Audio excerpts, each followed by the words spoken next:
0.1% लोग होंगे मुश्किल से जो पब्लिक सेवा करना चाहते हैं, अदरवाइज सब अपने फायदे के लिए आते हैं। मैं एक से एक वर्ग के चोर कह लो, डकैत कह लो, जहाँ तक अपने देश की सेवा करना, अपने देश के लिए सोचना, वो देश की बाद में सोचेगा, पहले अपने घर की सोचेगा। परेशानी के लिए रोते हैं कि दवाई नहीं है, स्कूल नहीं है, पानी नहीं है, राशन नहीं है, और खुश होते हैं मंदिर पर। तो कमी कहाँ है, जनता की या नेताओं की? ठीक है, बीजेपी बहुत अच्छा काम कर रही है। यहाँ पे 30 साल से ये मदर डेयरी के आगे पानी खड़ा होता है, इसका अरेंजमेंट नहीं हो सका। आज तक मैं देख रहा हूँ 30 साल से हम कोई, या चाहे कांग्रेस आई थी चाहे बीजेपी थी, तुष्ट हैं। नहीं लोकल तो हम संतुष्ट नहीं है बिल्कुल। इस बार आप किसको जिताने की संभावना समझते हैं? हम तो बीजेपी को देंगे, ऐसी बात नहीं है। बीजेपी को, हम बीजेपी से सेटिस्फाई है।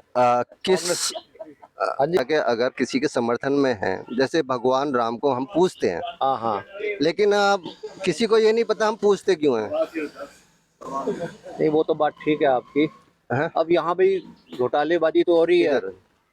नहीं, घोटालेबाजी तो यहाँ भी हो रही है, बीजेपी में भी हो रही है। हाँ, अब ये जो ट्यूबवेल है, इसमें ऑफिस बन गया बीजेपी का। सरकारी जमीन पर जमीन पे बीजेपी ने अपना ऑफिस बना लिया। ये भी कई जनता जागरूक हो ही नहीं सकती है। जनता का अपना माइंड अप्लाई करते नहीं। करप्शन मुद्दे पे मतलब बीजेपी की सरकार बनी जी। लेकिन आज हो क्या रहा है, आज जितने करप्ट कांग्रेसी थे आज वो बीजेपी की वॉशिंग मशीन में आ रहे हैं, साफ हो रहे हैं, और उनको सीएम, डिप्टी सीएम, मंत्री, एमपी, एमएलए बनाया जा रहा है। ऐसी क्या कंपल्सन है मतलब सरकार की, जो ऐसे करप्ट आदमियों को अपने अंदर लेके, और उनको क्यों नहीं अंदर किया जा रहा 10 साल से? बड़ी पुरानी बात है, थोड़ा माइक पास कर लीजिए। बड़ी पुरानी बात है कि हमारे एक एडवोकेट हुआ करते थे, वो कोर्ट में अपीयर होने से पहले यही कहा करते थे, हर शाख पे उल्लू बैठा है, हर शाख पे उल्लू बैठा है, इंजाम गुलिस्तां क्या होगा, बर्बाद गुलिस्तां करने को एक ही उल्लू काफ़ी है, हर शाख पे उल्लू बैठा है। जी, हमारा जो मंथन प्रोग्राम है, इसका मकसद यही है कि लोगों को जागरूक किया जाए। जागरूकता अभियान है, और ये आप लोगों को, आप सीनियर सिटीजन्स को इसलिए चुना गया मैंने सबसे पहले कि आप लोगों की बातें आपकी फैमिली वाले सुनेंगे, वो आगे बढ़ाएंगे। तो इस वोट की जो ताकत है, ये सबसे बड़ी ताकत है।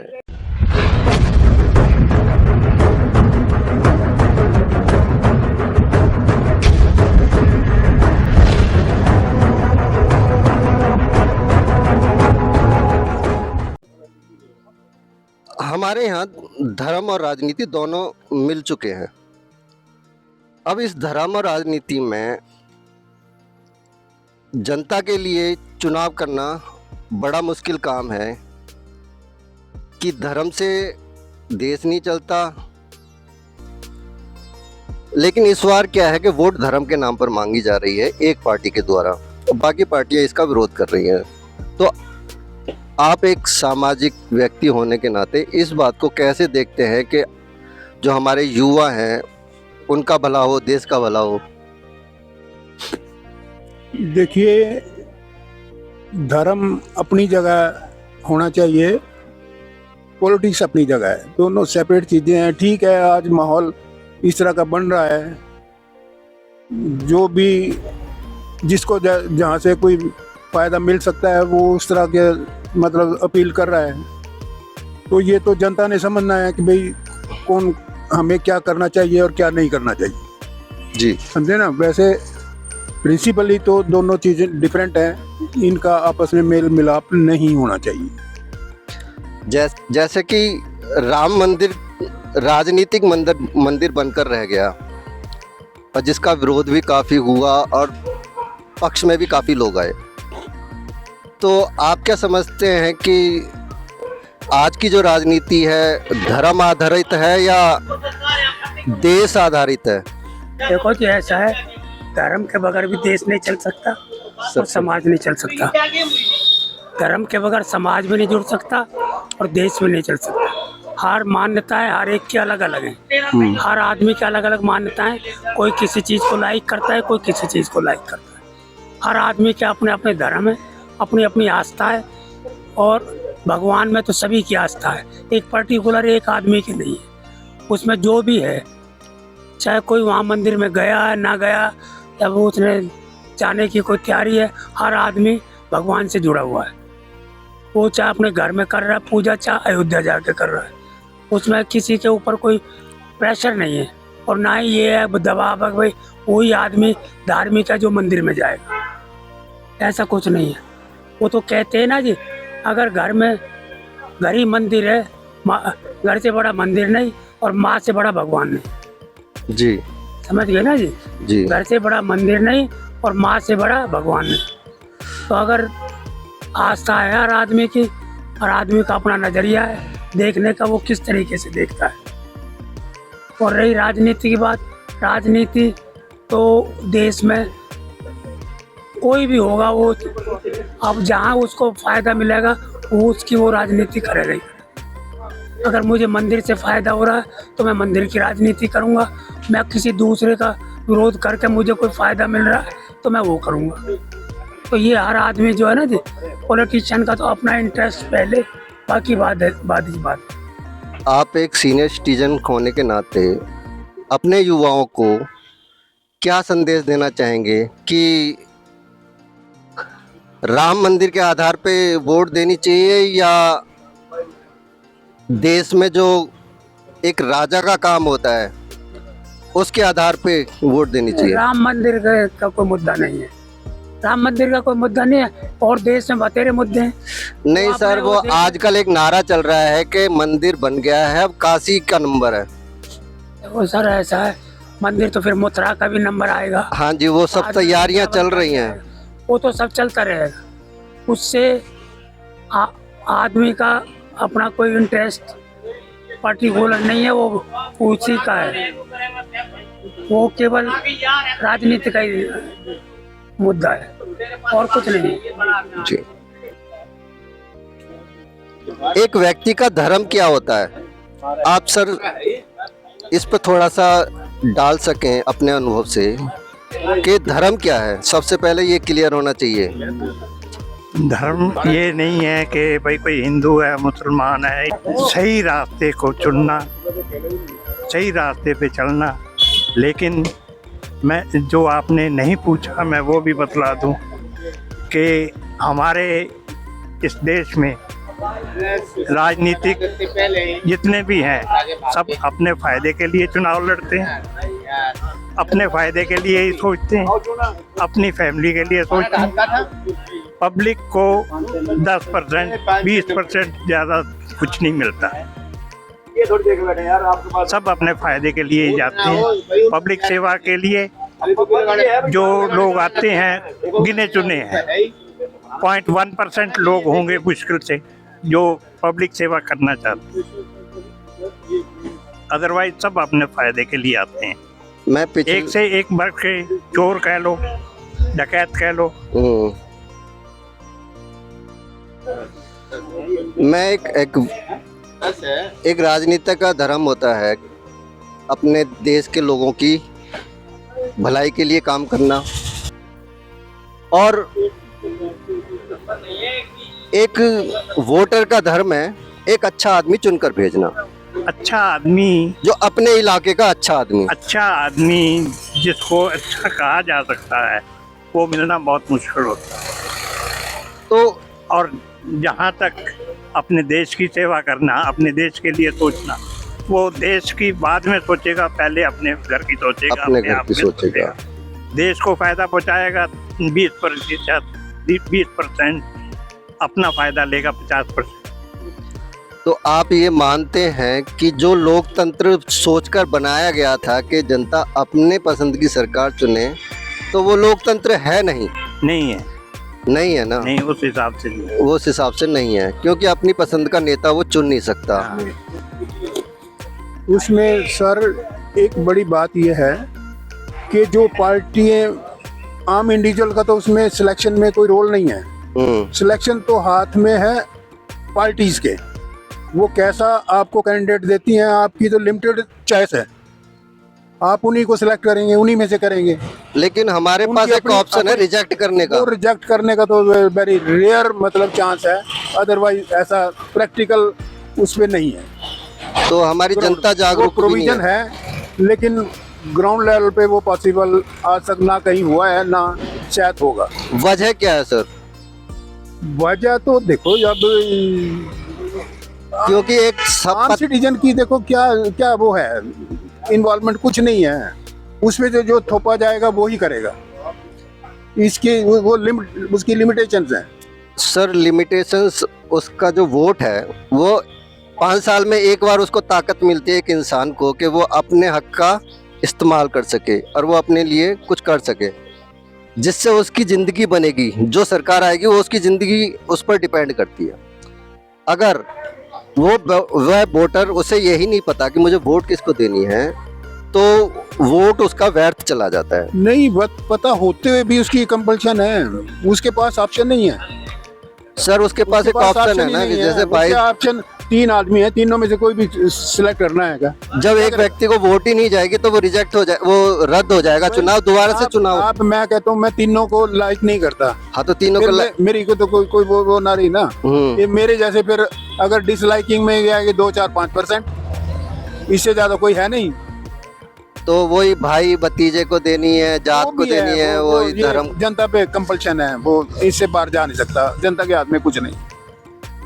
तो ये ऐसे ही चुनकर आते रहेंगे।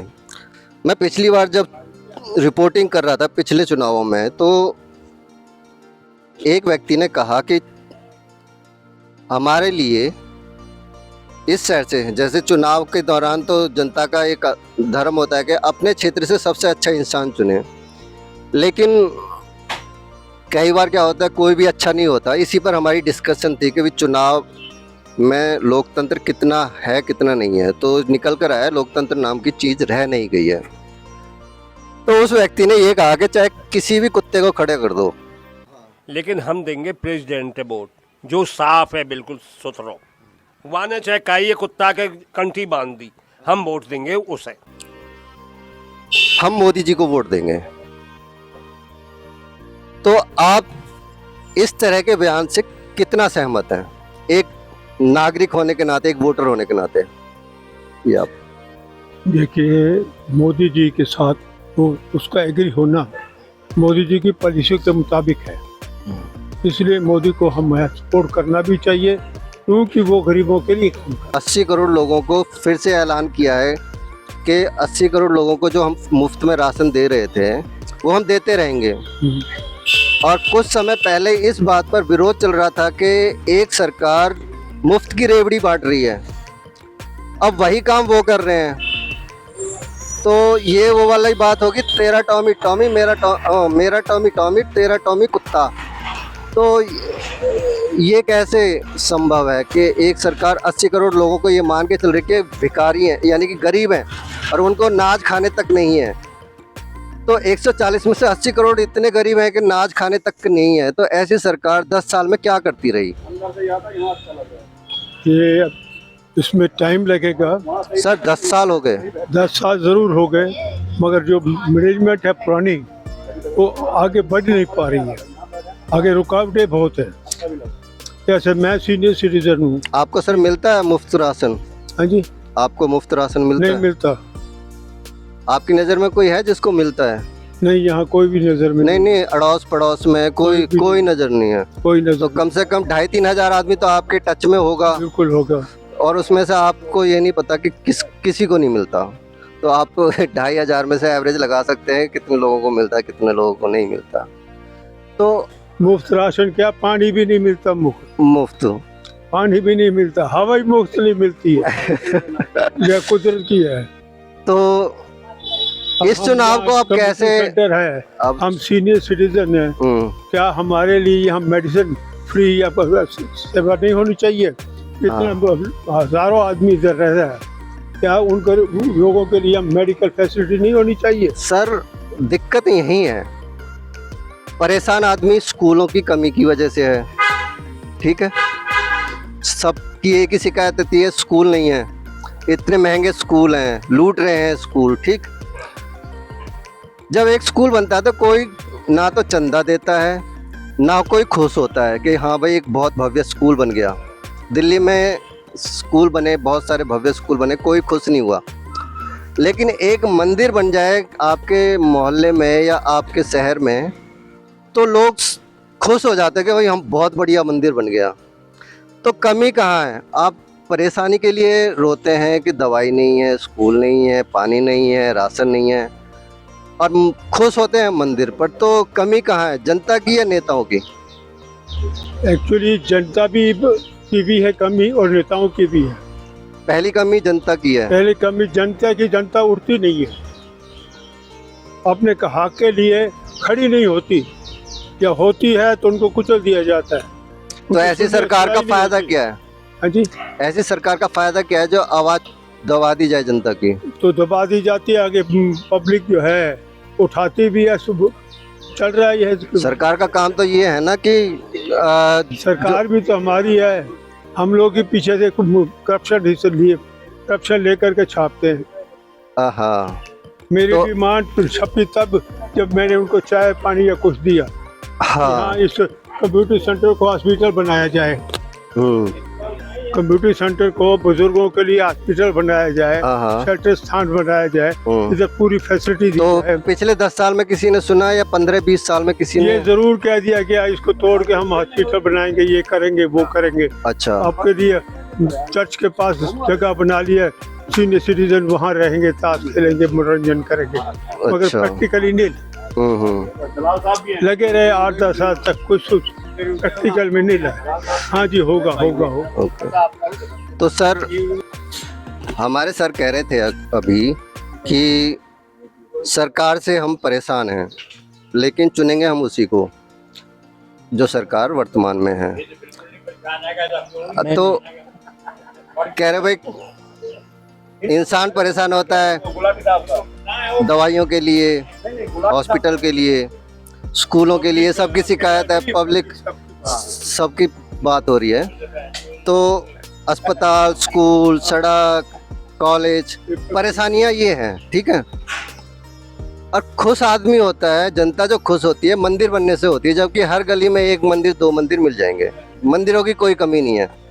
तो आप एज ए वोटर क्या सोचते हैं कि हमें किस तरह की सरकार चाहिए, किस तरह के नेता को हम लाना चाहते हैं? क्योंकि कहते हैं भाई बहाव में बह गई जनता, के लहर चल रही है मोदी जी की, अरविंद केजरीवाल की, या किसी XYZ की। तो क्या हम एक टूटे हुए सूखे पत्ते की तरह हैं कि हम हवा में या लहर में उड़ जाते हैं? नहीं, हम लहर में तो नहीं चल रहे। हाँ। ठीक है, बीजेपी बहुत अच्छा काम कर रही है। सर, उनसे पूछिए कांग्रेस आई ने कितने साल किया काम, रोड्स का कितना अच्छा कंडीशन है, रोज हाईवे बन गए, बॉम्बे हाईवे बन गया। लेकिन हमें लोकल यहाँ पे कंडीशन थोड़ी सी, यहाँ पे 9 सेक्टर में एज ए रेजिडेंट, यहाँ पे 30 साल से ये मदर डेयरी के आगे पानी खड़ा होता है, इसका अरेंजमेंट नहीं हो सका आज तक। मैं देख रहा हूँ 30 साल से, या चाहे कांग्रेस आई थी चाहे बीजेपी थी, किसी ने एक सीवर की पाइपलाइन का कितना खर्चा है, सीवर पानी निकालने का, लेकिन यहाँ पे तालाब बन जाता है। हाँ, वो पूरे फरीदाबाद की दिक्कत है। पूरे फरीदाबाद की नहीं, सेक्टर 9 की तो मैं देख ही रहा हूँ। हाँ, पूरे फरीदाबाद हो गए। पूरा फरीदाबाद हमारा जो एरिया है वहाँ भी पानी भर जाता है। लोकल प्रॉब्लम है हमारी। ये तो हमारे जो इस समय लोकल नेता हैं, कांग्रेस और बाकी नेताओं का अभी चयन नहीं हुआ है, और बीजेपी ने अपने कृष्णपाल गुर्जर जी को तीसरी बार उनको चांस दिया है कि वो हमारी सेवा कर सकें। तो आप लोग क्या उनकी सेवाओं से संतुष्ट हैं? नहीं, लोकल तो अब हम संतुष्ट नहीं है बिल्कुल। अब 9 सेक्टर में जैसे ये पानी खड़ा होता है, यहाँ भी कई जगह भी खड़ा होता है, तो कम से कम ये जो छोटी मोटी पानी की समस्या है, पानी नहीं आता, पानी कम आता है। ये तो MLA लेवल तक का ही काम है, पार्षद, ये समझ लो पार्षद और MLA लेवल तक का ही काम है। रोड्स वगैरह MP का नहीं है। MP का ठीक है, थोड़ा सा सड़कें वगैरह, रोड्स वगैरह अच्छी बनी है, रोड बनी है यहाँ पे। सर, रोड तो ऐसे हिसाब से बनाई है कि भाई 10 साल चल जाए, उसके बाद टूट जाए। तीसरी सरकार आएगी तो उससे कहेंगे हमारे टाइम में तो अच्छी थी, अब टूट गई। नहीं, ये तो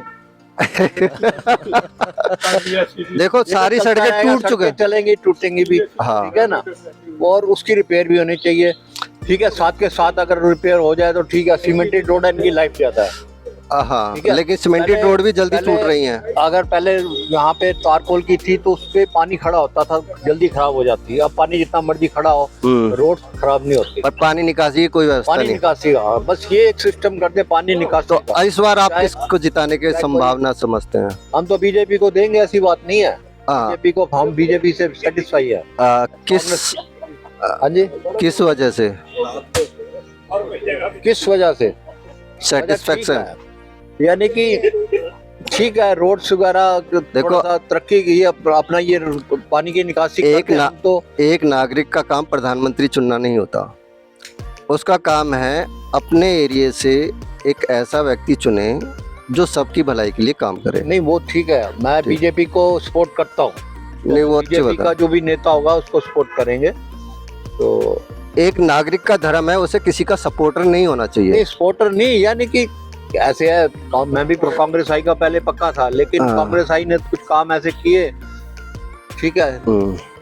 उस टाइम कोई, यानी 15 साल से हम बीजेपी देख रहे हैं, डेवलपमेंट हो रही है, हाईवे बन रहे हैं, सब कुछ हो रहा है, पीछे भी रोड्स बन रही हैं। टाइम लगेगा थोड़ा सा, तो कोई बात नहीं, हम सपोर्ट करते हैं।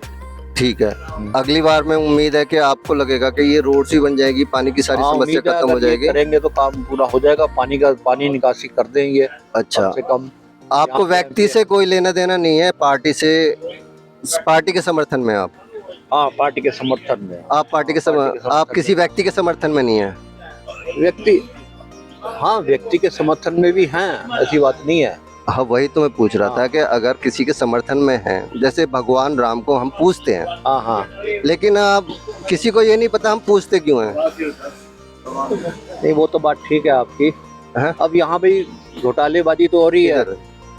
नहीं, घोटालेबाजी तो यहाँ भी हो रही है, बीजेपी में भी हो रही है। हाँ, अब ये जो ट्यूबवेल है, इसमें ऑफिस बन गया बीजेपी का। अच्छा, ट्यूबवेल के बीच में 300 गज का प्लॉट है, सरकारी जमीन पर सरकारी जमीन पे बीजेपी ने अपना ऑफिस बना लिया, ये भी कई गलत हो रहे हैं काम, तो गलत काम ये सही कर है। रहे हैं। फिर भी आप उन्हें चुनना चाहते हो? तो बस चुनना चाहते हैं, अब क्या करें, अब कोई और है नहीं साधन। आपकी नजर इतनी संकीर्ण है कि आपको कोई और नजर नहीं आ रहा। नहीं, नजर बीजेपी थैंक यू। चलिए, चौहान साहब कुछ कहना चाहते हैं तो सर यही बताइए कि जनता कैसे जागरूक होगी? जनता जागरूक हो ही नहीं सकती। आप जनता का अपना माइंड अप्लाई करते नहीं है। तो मैं आपको, जैसे अभी भाई साहब ने आपको कहा ना कि भाई ये कब्जा कर लिया या ये कर लिया या वो कर लिया, तो मतलब जो है ना, आप ये देखिए 2014 में जो सरकार बनी और मोदी जी प्राइम मिनिस्टर बने, मेन मुद्दा था एंटी करप्शन। इसी मुद्दे से करप्शन आए थे। मुद्दे पे मतलब बीजेपी की सरकार बनी जी। लेकिन आज हो क्या रहा है? आज जितने वो करप्ट कांग्रेसी थे सारे आज बाहर। वो बीजेपी की वॉशिंग मशीन में आ रहे हैं, साफ हो रहे हैं, और उनको सीएम, डिप्टी सीएम, मंत्री, एमपी, एमएलए बनाया जा रहा है। ऐसी क्या कंपल्सन है मतलब सरकार की, जो ऐसे करप्ट आदमियों को अपने अंदर लेके, और उनको क्यों नहीं अंदर किया जा रहा 10 साल से? पर दिक्कत तो उनको ये अंदर करना चाहिए था इनको, बजाय अपने मिलाने के या उनको नवाजने के। कोई चीफ मिनिस्टर बना दो, इनको डिप्टी सीएम बना दो। नहीं, चोर ये आए थे सिर्फ इसलिए कि हम आप जनता को मतलब न्याय देंगे और एंटी करप्शन के खिलाफ काम करेंगे। आप ये नहीं, आपका 2014 का स्लोगन देखो, मैनिफेस्टो देखो, प्रॉमिस तो यही करते हैं। यही था ना। तो फिर आज क्या मजबूरी है? उनको करो अंदर सालों को, उन चोरों को क्यों अपने गले लगा रहे हैं? सर अरविंद केजरीवाल कर तो दिया। मैं अरविंद केजरीवाल उस टाइम नहीं था, 2014 में अरविंद केजरीवाल नहीं था। जो कांग्रेसी के खिलाफ कांग्रेस आवाज उठी, उनको करना चाहिए था। आज उनको ये सीएम और डिप्टी सीएम बनाए जा रहे हैं। वाड्रा को क्लीन चिट मिल गई है। वो किसने दी है? सरकार ने दी है। सरकार ने दी है, सरकार ने दी है, कोर्ट ने दी है। उसने अपने आप तो क्लीन चिट नहीं ले ली। ये फर्क क्यों है? जब आप सत्ता में आ गए तो भूल गए, उन चोरों को आप साथ में लगा रहे हैं, क्यों लगा रहे हैं? तो सर वो जीत भी तो जा रहे हैं, दिक्कत तो यहाँ है ना। वो देखो जीत का, अब फिर ये जीत का वो तो एक अलग फंडा है, वो एक अलग फंडा है। वो लेकिन अलग मेरा फंडा मेरा क्यों है? प्रिंसिपली मैं जो है ना, देखो मेरा जो पर्सनल व्यू है कि भाई जिन चोर अंदर होने चाहिए थे, वो इन्होंने उनको अच्छी हाईएस्ट पोस्टों पे नवाजा जा रहा है और उनको मतलब मोटिवेट कर रहे हैं कि भाई आप और करो। सर आप लोग बुजुर्ग हैं, आप लोगों को समझाना चाहिए अपने बच्चों को, अपने दूसरों को, कि भाई वोट देते समय आपको इन चीजों का ध्यान रखना है। आप देखो ठीक है। जनरेशन समझ रही है, देखेंगे, देख रहे। सर नहीं दिखाई देती तो नोटा दबा दो कि है ही नहीं कोई, सब करप्ट है। उठा के ले आओ सर इधर। तो बताइए सर, ये जब भ्रष्टाचारी बीजेपी में चला गया और वहां जाकर भी जीत गया, तो फिर अपने आप तो कोई जीत नहीं जाता, जिताते तो हम ही लोग हैं। हम गालियां भी देते हैं और जिताते भी हैं, ये बड़ी दिक्कत है। सर मैं ना गाली दूंगा, मैं एक बात बताना चाहता हूँ। बड़ी पुरानी बात है, थोड़ा माइक पास कर लीजिए। बड़ी पुरानी बात है कि हमारे एक एडवोकेट हुआ करते थे। वो कोर्ट में अपीयर होने से पहले यही कहा करते थे, हर शाख पे उल्लू बैठा है, हर शाख पे उल्लू बैठा है, इंजाम गुलिस्तां क्या होगा, बर्बाद गुलिस्तां करने को एक ही उल्लू काफ़ी है, हर शाख पे उल्लू बैठा है। बात ये है कि जो मर्जी कर लो, ये हम डेमोक्रेसी के फिट हैं या नहीं, मगर हमारे सिर पे थोप दी गई है। और कभी कोई मंदिर के मसले पे आ जाता है, कोई मस्जिद के मसले पे आ जाता है, खास हम बीच में जाते हैं जी। अब हमारे से आप इंटरव्यू ले रहे हैं, पता नहीं कि आएगा भी नहीं है, ये अव्वल तो ये बात आ ही नहीं सकी जो मैं बोल रहा हूँ। हम तो फंसे हुए हैं, ये बिल्कुल ही फिट नहीं है हम डेमोक्रेसी के। कोई मजमे लगाता है मंदिर के नाम पे, कोई मस्जिद के नाम पे, कोई किसके नाम पे। हमसे वोटें आ जाते हैं कि थोड़ा सा मुंह में ये आ जाता है, किसी का चेहरा देख के वोट डालनी पड़ती है, चाहे हमें पता हो कि ये आदमी अच्छा नहीं है। मगर क्या करें, मैं आपको बता रहा हूँ, हर चाक पे उल्लू बैठा है। तो सर ये हमारा धर्म है, ये हमारा धर्म है। आप लोग धर्म की परिभाषा नहीं समझते। अरे धर्म की बात तो ये है, धर्म के नाम पे अगला बैठा राज कर रहा है, वो गुमराह कर रहे हैं। गुमराह कर रहा है या कुछ कर रहा है, राज तो कर रहा है। हाँ जी, बस पर हम गुमराह हो जाते हैं। हमारा मकसद यही है कि हमारा पता क्या है, आप थोड़ा पास कर लीजिए, फिर आवाज नहीं आएगी। एक ऐसी बात है जैसे सिलसिला दूर चली जाएगी बात। अब एक राज कर रहा है, दूसरे कुछ मुखालफ करते हैं, वो उसका रिजल्ट ले लेते हैं वन वे और अनदर। डेमोक्रेसी की बात ये है कि ये एक को आदमी को बेईमान कहा जा रहा है, वो बेईमान है, चलो मान लेते हैं।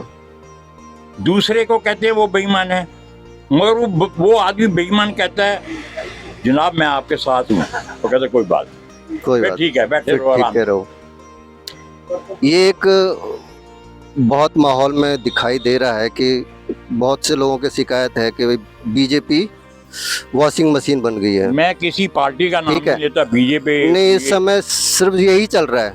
लेकिन मशीन ये है, हमारे प्रथा थी पहले कि गंगा में स्नान कर लो, आपके सारे पाप धुल जाएंगे। अब ये है कि आप इस पार्टी में आ जाओ, आपके सारे पाप धुल जाएंगे। अभी चौहान साहब ने कहा वो उधर पार्टी से इधर आ जाए, ऑल राइट। तो ऐसा अगर वो है तो उसे हराना तो हमारा फर्ज है ना। मैं आपको वोट दे देता हूँ, मेरी वोट चली जाएगी तो मैं क्या कहूँ, मेरी एक अकेली वोट क्या कर। मैं आपको एक बात कही है पहले ही, हर शाख पे उल्लू बैठा है। ये क्यों कहा है ये सारा ऐसे ही चल रहा है, काम ही चल रहा है ऐसे ही, पता होते हुए हम डालते हैं। ये लो, कोई आ गया, ये चौहान साहब आ गए, ये वोट मुझे दिलवा दो, ले लो भैया। सर इतना सस्ता होता है वोट? मैं जानता ही नहीं उस आदमी को, मैं चौहान साहब को जानता हूँ, वोट उसको डाल दो। सर इतनी सस्ती होती है हमारी वोट? आप किशन पाल को जानते हैं? हाँ। एज ए मतलब जिस प्रोफेशन में होते हुए जानते होंगे। हाँ जी। मैं तो नहीं जानता, मैं सिर्फ नाम से जानता हूँ किशन पाल को। मैंने किशन पाल को कभी मिला ही नहीं। तो कभी किसी व्यक्ति ने ये आवाज उठाई कि सर आप कौन हैं, अपना परिचय दीजिए?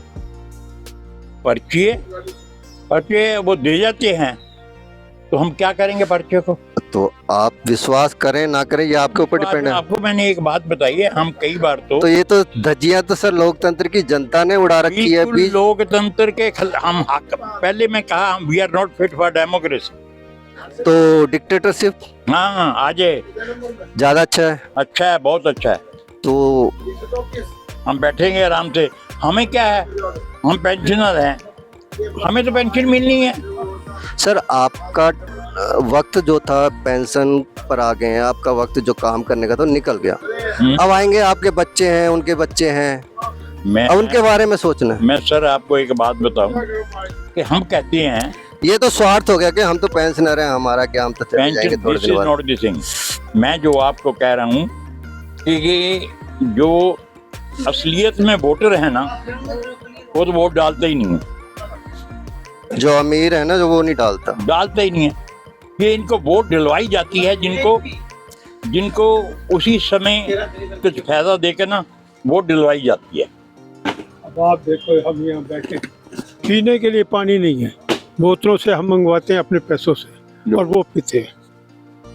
अब देखो, ये सीनियर सिटीजन के लिए बैठने के लिए, अब देखो ये प्रॉब्लम है जी। ये कोई देश की प्रॉब्लम है जिसके बारे में आप बोल। वही तो हम कह रहे हैं कि हमारा काम है सबसे पहले एक लोकल नेता चुनना। पानी की बोतल के लिए वोट डालते हैं। बिजली है, बिजली नहीं है जिस पानी। मेरा कहने का मतलब है अच्छा इंसान होगा, वो पानी की बोतल भी देगा, आपके स्वास्थ्य की चिंता भी करेगा, आपके रहने सहने का भी ध्यान रखेगा, पूछने भी आएगा भाई तुम ठीक ठाक हो या नहीं हो, उसी समय दे देगा पानी की बोतल। हाँ, ये चुनाव से पहले अगर कोई खर्चा कर रहा है तो वो चुनाव के बाद उस खर्चे को रिकवर भी तो करेगा ना। रिकवर करेगा, ठीक है, तो उस रिकवरी ऐसे बंदों को ना दो वोट, 10 गुना करेगा। ये तो सामने दिखता है, हमें दिखता है what he was before joining politics. जी, हमारा जो मंथन प्रोग्राम है इसका मकसद यही है कि लोगों को जागरूक किया जाए, जागरूकता अभियान है। और ये आप लोगों को, आप सीनियर सिटीजन्स को इसलिए चुना गया मैंने सबसे पहले कि आप लोगों की बातें आपकी फैमिली वाले सुनेंगे, वो आगे बढ़ाएंगे। तो इस वोट की जो ताकत है ये सबसे बड़ी ताकत है। अमेरिका में भी लोकतंत्र है, हिंदुस्तान के लोकतंत्र को सबसे महान लोकतंत्र माना जाता है। लेकिन यहाँ के लोग महान ना होने की वजह से, बाबा साहब ने कहा था कि अगर लोकतंत्र कमजोर है और ईमानदारी से इम्प्लीमेंट हो जाता है तो वो लोकतंत्र सबसे अच्छा है, यानी कि संविधान। और अगर संविधान अच्छा है और उसको ईमानदारी से नहीं इम्प्लीमेंट करेंगे तो वो संविधान सबसे खराब हो जाएगा। तो वो हिंदुस्तान में यह हो रहा है। कांग्रेस ने कभी कोई सिस्टम नहीं बनाया कि जिससे सिस्टम बने, लोगों को परेशानी ना हो। आज नेता सोचते हैं कि भाई लोग मेरे पास आए शिकायत लेकर और मैं उनका काम करूं, फिर काम के एवज में जो भी हो वो अपने पास बुलाना चाहते हैं हर किसी को चुनाव के बाद। कोई ऐसा सिस्टम नहीं बनाना चाहता है कि हर व्यक्ति की समस्या उसके घर बैठे ही सॉल्व हो जाए। मैं आपको एक छोटी सी बात बताऊं। हम लोग कहते हैं ये कर दो जी, आप तिरंगे को ऊपर अपनी छत पे लगाओ। ये कुछ ऐलान किया किसी नेता ने, तिरंगे लगे। अब मैं आपको कुछ नंबर देता हूँ, वहाँ पर आप जाकर उसको कवर करें, उस नंबर को, उसके बिल्डिंग को। तिरंगे की इतनी इंसल्ट कर दी इन लोगों ने, मैं आपको बता नहीं सकता। इस पर मैं कई वीडियोस बना चुका हूँ जिसमें मैंने बताया है कि तिरंगा बिकना बंद हो जाना चाहिए। बिकना बंद, यार राइट यू आर। ये तिरंगा जो सड़कों पे पड़ा हुआ बिकता है, हाँ। सड़कों पर 10-10 मैं आपको नंबर देता हूँ, उसको आप कवर करें और आप हैरान होंगे, शर्म आ जाती है कि हमारे देश के तिरंगे की इतनी इंसल्ट कर दी है, नेशनल फ्लैग की इंसल्ट कर दी है इन लोगों ने। अब तो तिरंगा खत्म ही होगा, भगवा लग गया सभी घरों में। भगवा ठीक है, उन्होंने तिरंगे की इंसल्ट कर दी है। तिरंगे जाकर देखे तिरंगे का क्या हाल कर दिया है उन्होंने। जी, जाकर देखो सही। जब से घर घर पे लगाने की अनुमति मिली है तब से कोई रिक्शे पे लगा रहा है, 4-4, 5-5, 10-10 रिक्शे लगा के चल रहा है। इलीगल चल रही है, एक मोटरें चल रही हैं, उनके तिरंगा लगा के मोटरें चला रहे हैं। तो हमारा तो मकसद यही है मंथन के थ्रू कि धर्म, राजनीति और समाज, तीन ही परिधियां हैं जिसके आसपास हमारी राजनीति घूमती है। हाँ आनंद जी, मैं एक चीज नेशनल यूनिटी के बारे में बोलूँगा कि कोई भी नेशन जब तक उसकी जनता में डिफरेंसेस हैं, थोड़ा इधर, जब तक जनता में आपस में डिफरेंसेस हैं और आपस में कास्ट पे, रिलीजन पे और दूसरे रीजन पे वो आपस में उनका मन मुटाव रहता है, वो नेशन कभी तरक्की नहीं कर सकता, आगे बढ़ नहीं सकता। नेशन वो ही बढ़ सकता है जिसकी जनता एक इकट्ठी हो। आप ये 4-5 उंगली हैं, अगर आप 5 अलग अलग करोगे वो नेशन हमेशा वीक रहेगा। अगर ये इकट्ठी होंगी, आप इसमें सभी धर्म, सभी जातियाँ, सभी कास्ट आते हैं, जब तक ये इकट्ठे नहीं होंगे और सरकार इसके लिए एफर्ट्स नहीं करेगी, अगर सरकार ही इनको आपस में लड़ाना और पढ़ाना शुरू कर दे तो नेशन आगे नहीं बढ़ेगा। जब तक इकट्ठ नहीं होगा, यूनिटी नहीं होगी, और ये यूनिटी की भावना क्रिएट करनी सरकार का धर्म है। सरकार का पहला धर्म होना चाहिए कि जनता को एक इकट्ठा रखे, ना कि आपस में लड़ाए, हिंदू के नाम पे, मुसलमान के नाम पे, या ईसाई के नाम पे, या माइनॉरिटी के नाम से, या शेड्यूल कास्ट के नाम से। तो ये चीज़ें ख़त्म होनी चाहिए देश से, तभी देश आगे बढ़ सकता है। अदरवाइज आपस में ये लड़ के ही अपना नुकसान देश का भी कर रहे हैं और जनता का भी। तो सर की बात को मैं आगे बढ़ाता हूँ। कहते हैं ना, परिवार में एकता होनी चाहिए। एक परिवार में 2 भाई हैं, दोनों में एकता होगी तो पड़ोसी आपको परेशान नहीं करेगा। डेफिनेटली। अगर पूरी गली में एकता होगी तो दूसरी कॉलोनी का आदमी तुम्हें परेशान नहीं करेगा। डेफिनेटली। अगर आपकी पूरी कॉलोनी में एकता होगी तो अदर मोहल्ले का व्यक्ति तुमसे, पूरी कॉलोनी के किसी बंदे से कुछ नहीं बोल सकता। पूरे शहर में एकता होगी। हाँ जी, मालदीव दिखा गया, हर कोई जो हमारा जो नियरेस्ट है वो भी आज हमारे अंगेस्ट है, वो भी हमें आंखें दिखा रहे हैं। क्या हालत है आज देश। तो वजह सर यही है कि हमारे बीच में जो एक अनेकता में एकता का जो नारा था, अब वो एकता में अनेकता का नारा बन चुका है। तो वोटर को खुद समझना चाहिए कि हमें किस बंदे को वोट देनी है, किसको नहीं देनी। डिसयूनिटी क्रिएट की जा रही है देश में जी। यूनिटी, जबकि यूनिटी के लिए काम होना चाहिए, ये फर्स्ट पर्पस होना चाहिए। तो हम अपना प्रोग्राम यहीं ख़त्म करते हैं। अगली बार किसी और जगह पर जाकर अपने मंथन को फिर से मंथन करेंगे और जो मंथन में अमृत निकलेगा वही देश की तरक्की करेगा, और जहर निकलेगा तो देश को बर्बाद कर देगा। जय हिंद, जय भारत।